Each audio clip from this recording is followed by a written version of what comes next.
आप याद करिए, राहुल गांधी विदेश यात्रा पे जाते हैं, जो भारत विरोधी सोच है वहां अमेरिका में इल्हान ओमर, उससे मिलते हैं।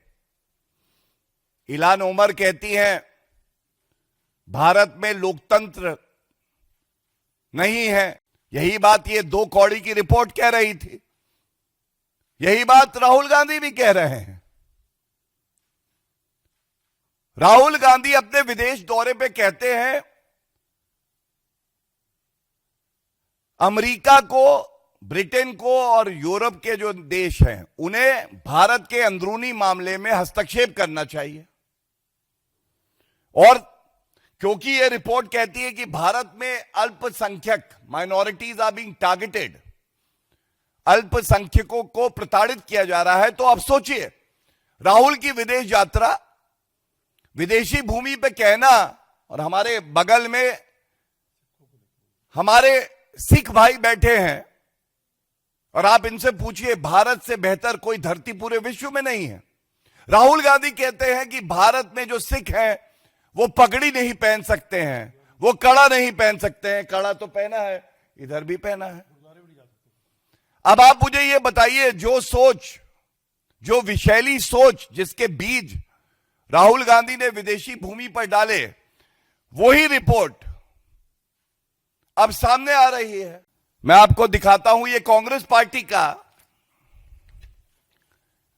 एक ट्वीट आया कांग्रेस के वेरीफाइड हैंडल से, और इसका एक अंश मैं आपके समक्ष रखता हूं क्योंकि this is the foundation of our press conference as well.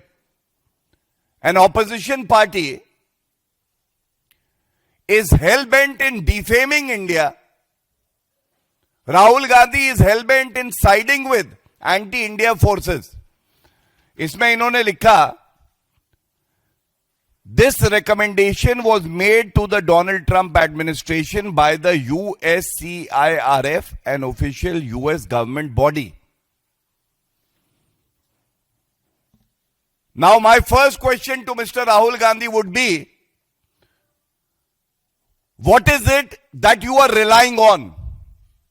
क्या राहुल गांधी जी आप जिस रिपोर्ट का समर्थन कर रहे हैं, जिसके लिए आप पोस्ट कर रहे हैं, उस रिपोर्ट को पढ़ने का, अध्ययन करने का समय आपने निकाला?